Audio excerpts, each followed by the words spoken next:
He was everything the DTM despised: a loud V8 engine, rear-wheel drive, a solid rear axle, and zero European refinement. He had no pedigree, not even electronic fuel injection, and far from any millionaire sponsorship. He was a famous underdog, and every grandstand in racing loves a misfit, and this one was the Mustang. He behaved like no other, defying expectations and rivals alike. While BMW, Mercedes, and Volvo battled for the crown of engineering, a car from another continent appeared on the straights like a rude outsider, spitting fire, getting overtaken in the corners, and taking it all back with interest on the next stretch of throttle. He was a kind of heretic that invaded the cathedral of German precision, and he stayed in the category for 10 years, causing trouble even without factory support or promises of triumph on the deadliest tracks in the world. It was a machine that ran purely on guts and stubbornness. The more the Mustang was mocked in the pit lanes, the louder the applause it drew on the straights. It was a car that shouldn't even have been there, but it was. And it made everyone wonder, how could a project from the 1970s survive through the era of turbos, cutting-edge engineering, and million-dollar sponsorships? Why did the DTM keep for a whole decade an intruder that challenged everything the championship stood for? This is the story of how the improbable earned respect, of how the loudest machine on the track became a legend, even without coming close to the top 10. Today, you'll discover the most unwanted and unforgettable chapter in racing history, and how Germany had to swallow its pride with the arrival of the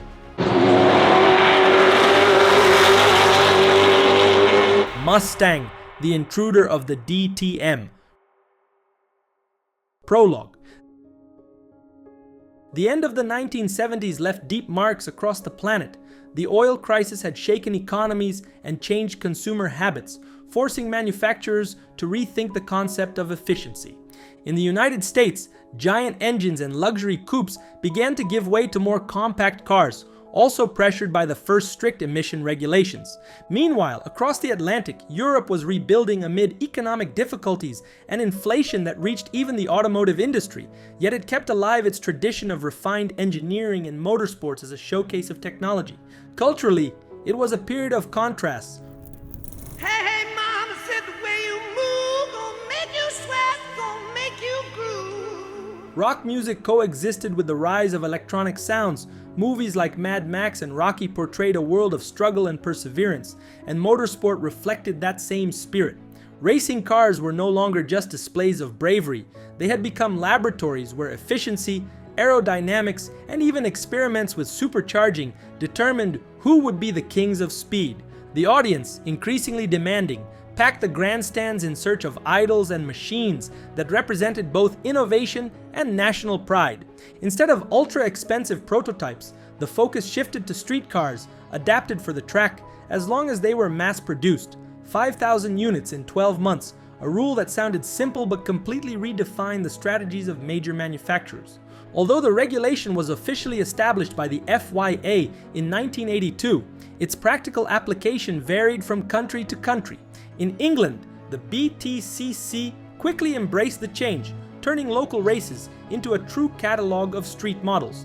In Germany, the regulation served as the trigger for the birth of the DTM, but it also exposed a clash of philosophies. While Europeans saw homologation as an opportunity to refine sedans and family coupes, Americans had to fit their larger, less sophisticated machines into a mold that clearly favored lightness and precision. The tradition of powerful sedans and high-performance coupes, led by brands like BMW and Mercedes-Benz, shaped the touring car championships. The races were held on legendary circuits such as Hockenheim, Nürburgring, and Norrisring, stages where the precision of German engineering set the rules. Cars like the BMW 3.0 CSL and the Mercedes 450 SLC carried the weight of expectation from a public that saw motorsport as the natural extension of what was produced on the streets. On one side, the Europeans, confident in their compact and precise designs. On the other, an American icon that until then had been nothing more than a popular product, a symbol of pride, but one that lived on the other side of the Atlantic. For European manufacturers, who already produced mid-sized sedans in large volumes, the rule didn't represent a major obstacle. For the Americans, however, it meant adapting larger, less sophisticated platforms like the Mustang to a regulation that favored lightness and efficiency. In other words, a double challenge that would become the big bet. By the middle of the decade, the American manufacturer faced a turbulent scenario. The global crisis had exposed the vulnerability of the great American V8s, and stricter environmental regulations pushed them to rethink and redesign their projects in drastic ways. They had to cut costs, create more efficient platforms, and cater to increasingly diverse markets. Within this context, the idea for the Fox project was born, a base that was supposed to be versatile enough to support family sedans, station wagons, coupes, and even sports cars. The concept was bold, a single chassis for multiple needs, reducing development expenses and unifying production. The chassis was conceived as a global solution, but it quickly became clear that its use would remain largely within the North American market. Even so, Ford invested heavily in the project, which would become the backbone of several models for more than a decade. That versatility was evident when looking at the portfolio. The Fox platform also gave birth to models as distinct as the Ford Fairmont, the Thunderbird, and even the Lincoln Continental Mark VII. But the centerpiece of this strategy was the Mustang, which was in urgent need of renewal. The Mustang II had been launched in 1974 in response to the oil crisis, but its image as an authentic sports car faded quickly. It was seen as too small, too heavy, and not exciting enough. Its successor needed to win back enthusiasts without ignoring the limitations of the era. In 1979, the third generation of the Mustang was unveiled, officially marking the beginning of the Fox body era. The design emerged from a contest between three teams, two in the United States and one at the Italian Ghia studio, which was then under Ford's control. The final result featured straight lines, more modern proportions, and aerodynamics superior to its predecessor. It was a car that moved away from the rounded shapes of the past and embraced the angular look that would define the 1980s.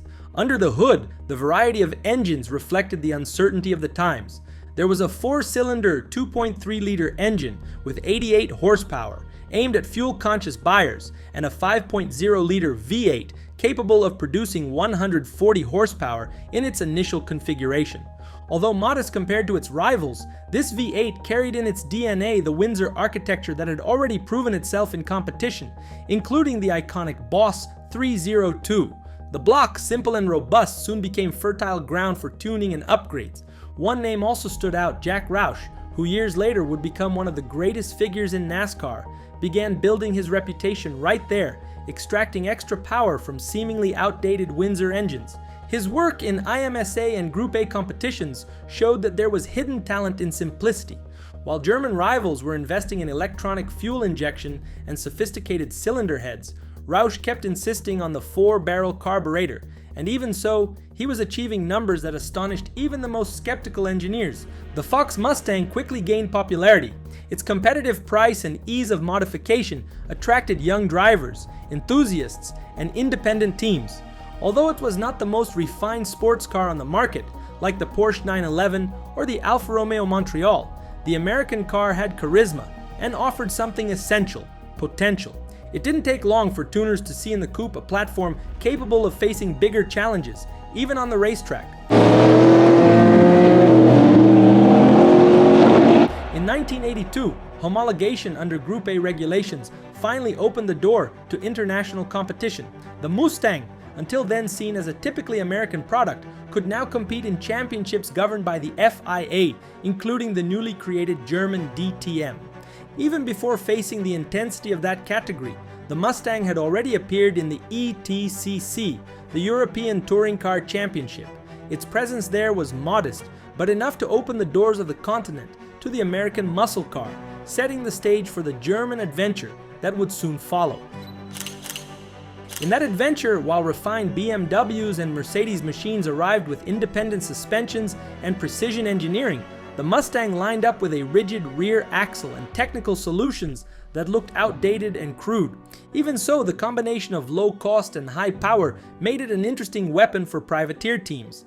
The Fox body may not have been born for that environment, but precisely because of that, its arrival on the racetrack drew so much attention. The debut came in 1984, and for the audience, it was a shock. Next to the BMW 635 CSI and the Volvo 240 Turbo, the American car looked out of place, but the 5.0-liter Windsor 5.8, even in its race configuration limited by regulations, offered something the Germans respected: power in abundance. The people responsible for putting the Mustang on the grid were German tuners, who managed to get support from Ford to import the chassis and prepare them according to FYA specifications. The engine, built by Jack Roush in the United States, delivered around 320 horsepower at 7,000 revolutions per minute, fed by a 4-barrel carburetor and high compression heads. For a car that cost less than half the price of a factory BMW, it was a solid foundation to challenge the dominant machines. The BMW 635 CSI, with its inline 6-cylinder engine and balanced chassis, was considered the most complete package of its time. The Volvo 240 Turbo, despite its conservative appearance, was already proving how turbocharging could change the game. And shortly after, the Mercedes 190e began to emerge as a cutting-edge development platform, directly supported by the factory. In this context, the Fox body entered as the outsider, offering raw power but lacking the suspension refinement and aerodynamic sophistication of its rivals. The FIA rules tried to balance performance by imposing minimum weights and air restrictors, attempting to equalize large displacement engines with smaller turbocharged blocks. Even so, the Mustang carried extra kilograms compared to its rivals, as it had to weigh in at just over 1,200 kilograms, while many European competitors hovered around 1,050 kilograms. Driven by Manfred Trint, the car quickly caught attention. In its first full season, it achieved 3 partial victories and 1 official championship win, finishing in 6th place overall. For a project without factory backing, that was a highly respectable result. The deep rumble of the V8 and its straight-line aggression made the crowd roar, even if in the corners the car revealed its limitations. Meanwhile, the Mustang found even more success in Australia. Dick Johnson, one of the greatest names in Australian motorsport, brought a Fox body to the Australian Touring Car Championship in 1985. The car, prepared similarly to the European version, proved competitive on tracks like Bathurst and Adelaide. Johnson finished as runner-up for the season, scoring podiums in 9 of the 10 rounds, and described the car as one of the best he had ever driven in terms of braking and balance, despite frequent criticism of its rigid rear axle. That same year, the title went to Jim Richards and his BMW. Among those podiums, 2 moments became engraved in Australian racing history: the victory in Adelaide and the triumph at Surfers Paradise, both circuits that demanded not only mechanical endurance, but also raw driving talent. At Bathurst, the sacred ground of Australian motorsport, Johnson fought wheel to wheel with Peter Brock, the hero of Holden, creating an almost epic contrast between the imported muscle car and the nation's pride. The Australian Championship added even more flavor to the story. There, the Mustang faced local icons such as Peter Brock's Holden Commodore, as well as the growing presence of increasingly competitive Japanese sedans like the Nissan Skyline. Johnson, known for squeezing every last drop of performance from any car he drove, pushed the Fox body to its limits on circuits like Bathurst, where raw power was an advantage, but the endurance of the package made all the difference. Behind that performance was a clear message: you didn't need a millionaire factory budget to stand out. All it took was power, reliability, and determined drivers. It was that spirit that earned the Mustang a place on the grid for far longer than many had predicted. But the scene was about to change with the arrival of a technological revolution that would threaten the very survival of naturally aspirated V8s. The Turbo Era. A silent transformation in the mid-1980s began to reshape the landscape of touring car racing. Until then, large displacement, naturally aspirated engines ruled the circuits, but the introduction of turbochargers changed everything. In 1985, the symbol of that shift was the unlikely Volvo 240 Turbo. Known as the Flying Brick because of its boxy shape, the Swedish car proved that a small, well-boosted engine could bring giants to their knees. With just 2.1 liters, the B21 ET engine produced around 320 horsepower, practically the same output as the Mustang V8, but in a lighter, more agile car with better weight distribution. The title it captured that year exposed the vulnerabilities of traditional designs. Ford quickly noticed the shift and placed its bets on the Sierra RS Cosworth, a European mid-size sedan developed in partnership with Cosworth, which debuted in 1986. With a 2.0-liter turbo engine, independent rear suspension, and advanced aerodynamics, the Sierra represented exactly what the Mustang could not offer: lightness, technical refinement, and a sales base across multiple countries outside the United States, a crucial requirement to justify racing investments. I'll come back to that one soon. Hold on. In Australia, the scenario followed the same logic. Dick Johnson, who had taken the Mustang to the runner-up spot in 1985, realized that competitiveness was fading fast. The Nissan Skylines and turbocharged. Europeans were imposing a rhythm that was hard to follow. So in 1987, Johnson retired the Fox body and switched to the Sierra Cosworth as well. Behind the scenes, the Mustang actually had an alternative path. The street version, known as the SVO, equipped with a 2.3-liter turbo 4-cylinder engine, showed real potential. In the world of IMSA, that same engine block produced more than 600 horsepower in Mustang GTP prototypes. But that option was never homologated for Group A, and the Mustang remained bound to the 5.0-liter Windsor Phase 8 as its only official weapon. The outcome was inevitable: heavier cars, less sophisticated, and increasingly vulnerable to the rise of European and Japanese technology. Interestingly, Ford itself had experimented with a parallel route through the Mustang SVO, launched between 1984 and 1986.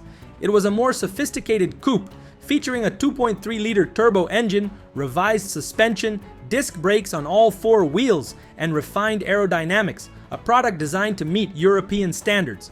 However, without Group A homologation, it remained limited to the streets.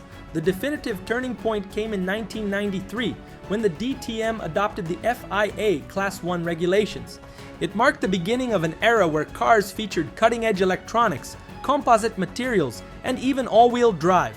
In that environment, a carbureted muscle car from the 1970s simply had no place left. What once had been raw power and charisma was no longer enough against the precision of the new rivals.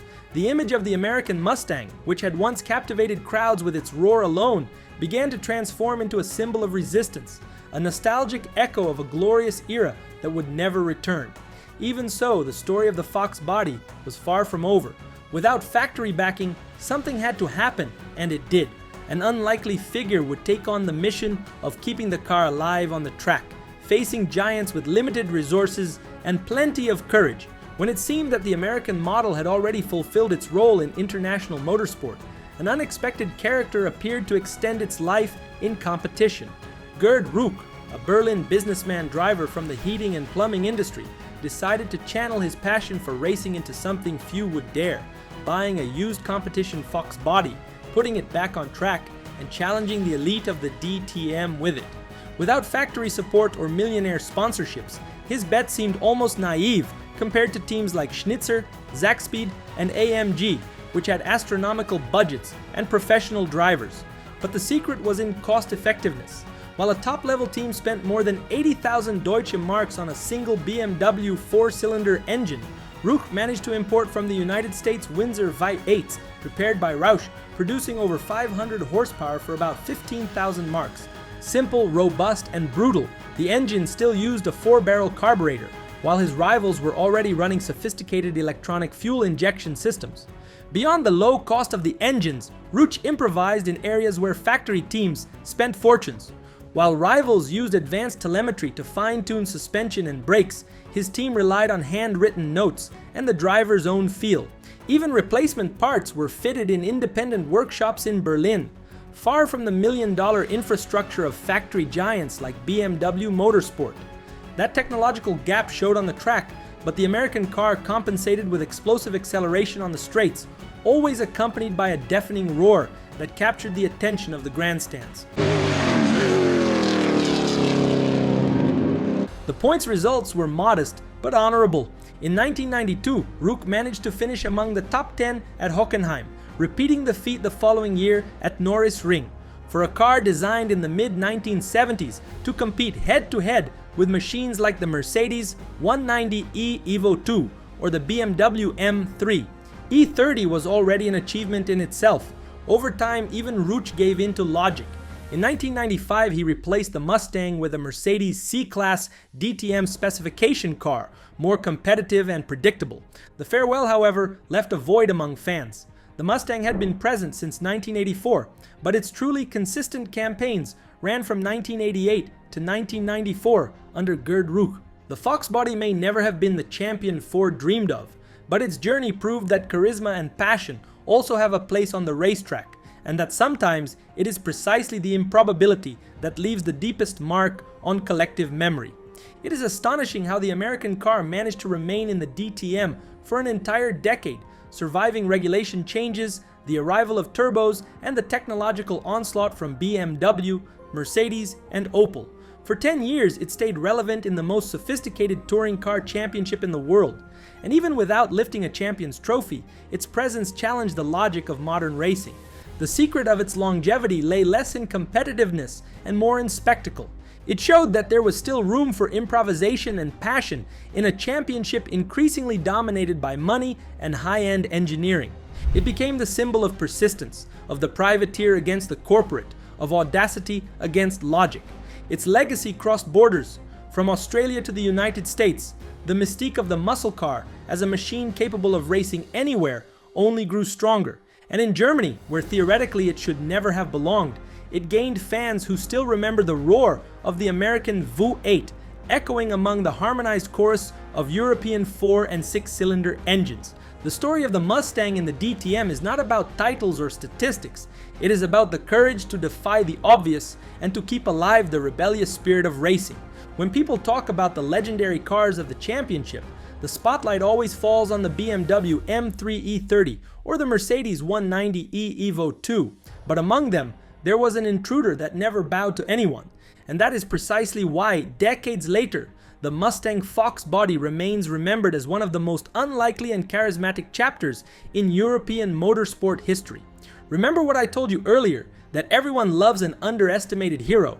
Meanwhile, in the United States, the machine was writing a parallel chapter. Far from official circuits, it became a legend in drag racing and street racing, where the toughness of the Windsor engine and the endless supply of affordable parts turned the coupe into an accessible icon. A second life that reinforced the duality of this Mustang, an outcast on the most sophisticated racetracks, but an absolute king on the streets. However, Ford was not ready to give up on defeating the Europeans. Remember the Sierra RS I mentioned earlier? Well, that was the car that ultimately finished what the Mustang had started, defeating the Germans on their own soil and turning the model into a global icon. I'll tell you all about that right now in the next video that's already starting. See you there.